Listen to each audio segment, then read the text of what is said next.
Another do-it-yourself video for the 2017 through 2021 Chrysler Pacifica. This time the passenger front window motor stopped working.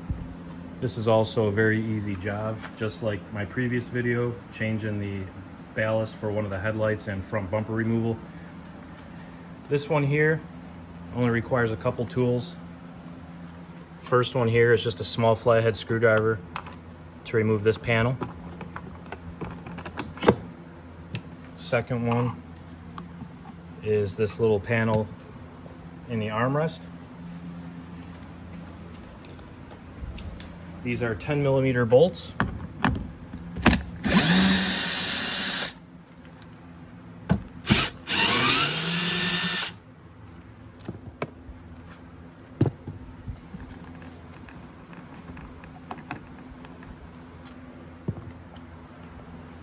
Once those two 10mm bolts are removed, the next step is to simply pry the panel out. The rest are all just held in with push pins.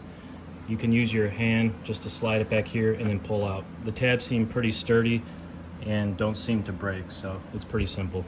Pull it straight out and then lift up to get above the window seal up here.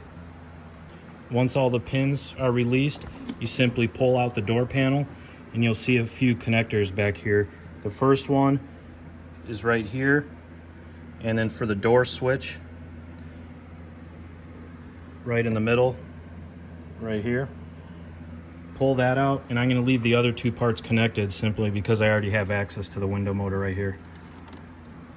Once the door panel is out of the way, you're looking at the window motor right here. You just have one connector and 3 T27 screws to remove.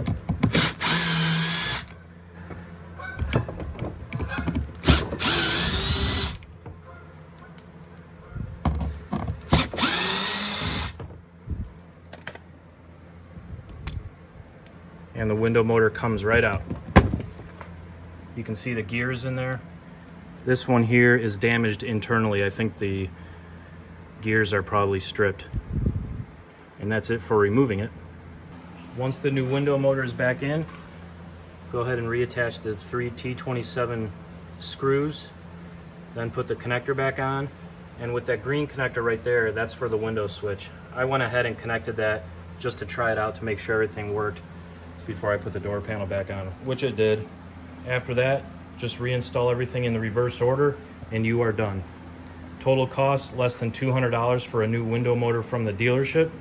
You could probably get them for much cheaper on eBay or even used if you'd like. And this took all of about 20 minutes of my time. A dealership would have been at least a couple hours with an appointment and probably $500+ to do that work. Hopefully this helps you guys out.